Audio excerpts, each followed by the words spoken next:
as soon as you gutted the school system, then you turn Here, around, Duke is complaining about taxes. now we need to have some sales tax again. I said we need to have some sales tax in the very beginning. I campaigned on that. Oh, yes, I did. You can look on the material. I said from the beginning to have some sales tax. Now, one question, he's becoming argumentative with the gunman. That's not really advisable. And so, again, being the strong personality, he's attempting to control the situation. But there's one event that completely turns it around for him, and that's when Duke is making the decision here. He's deciding, okay, this guy's talking too much, and he's going to be shot. Just listen to me for a minute. I don't want anybody to get hurt, and I've got a feeling that what you want is the cops come in and kill you because you're mad, because you said you're going to die. But why? This isn't worth it. This is a problem. Please don't. Please don't. Please. I'm going to kill you. Don't you understand? I backed up the video here a little bit. Here he's looking, and he's looking around, and this person is talking quite a bit. So he's making his decision here that this person's going to be shot. Shoots around. One goes off accidentally into the ground, and people are taking cover. Now, quick word about cover here. I'm going to back up the video a little bit here. You have to analyze whether this is good cover. You know, obviously it's the only cover they have, but this looks like pretty thick wood, and it may stop a small caliber round like a 9mm or a .45. But you need to be thinking about an exit plan if you're ever in a situation like this. If you're armed, you need to be thinking if you're going to confront the aggressor and attempt to take him out. If you're not armed, you need to be looking at your escape routes and moving a lateral motion to attempt to get away from this situation. The people who stay in the room are the people who are most at risk, obviously. So getting out this way, I don't know what kind of exit doors are over here, but you know, there is a chance that you could get out. My guess is most of these guys didn't want to make a move because they didn't want to risk the lives of those other people in the room.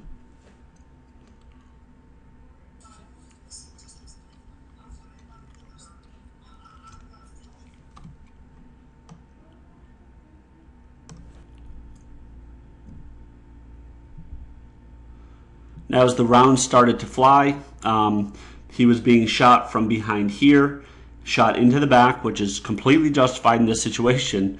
This person is threatening the lives of everyone in the room. Also notice I did not hear a warning from anybody.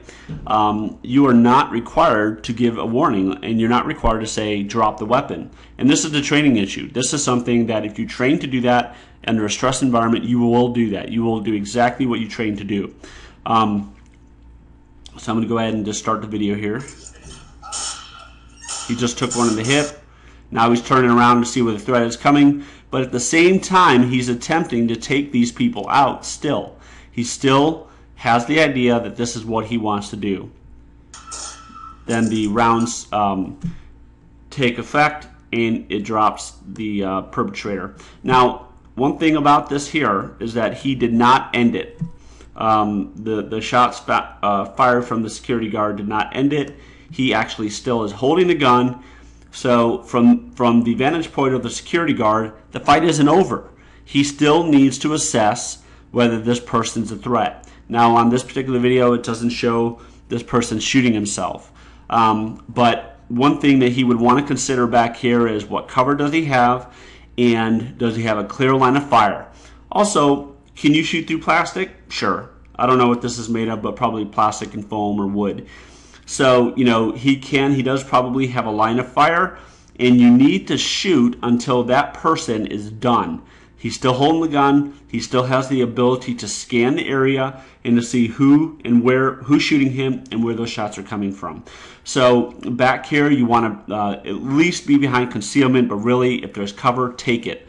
Flip a table, stand behind a podium, whatever you need to do.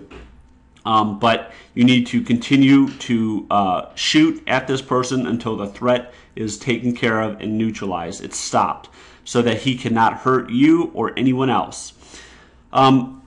By the grace of God, all school board members survived it. Nobody was hit by any rounds, and in this particular case, the good guys won.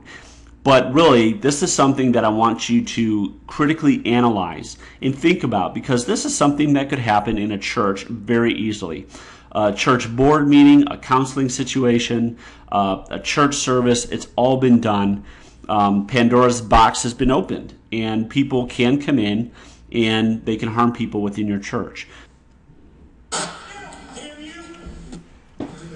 So the gunfire is exchanged, and I want you to observe a couple of things here, because this is this is prior to the SWAT team coming in, and you may find yourself in a situation like this where you had to shoot someone and you need to think about identifying yourself. You can't assume that the cops know who you are, and so having, I think we have some banners on in our store where you can actually show everybody that you're security or the safety team. But we have a guy down here, and the presumption is that this guy is dead. At any moment, if he's not dead, he could pick up that gun and start shooting people again. I'm not sure if this is a firearm. It looks like there's a gun right here. I don't know if this is actually the security guard. It doesn't look like it is. But anyway, I'm going to play it here, and this is when the SWAT team comes in. I just want to give you a couple considerations of what you should do if this happens to you. When anybody, just listen to me for a minute. Okay, so rounds are being fired. For whatever reason, Fox News didn't think they could show this. Now, the SWAT team is coming in. Now, just a word about this real quick. SWAT team is coming in a couple minutes after it already happened. Nothing against these guys. They were called, they were responding to the call, and they were doing the best they could do.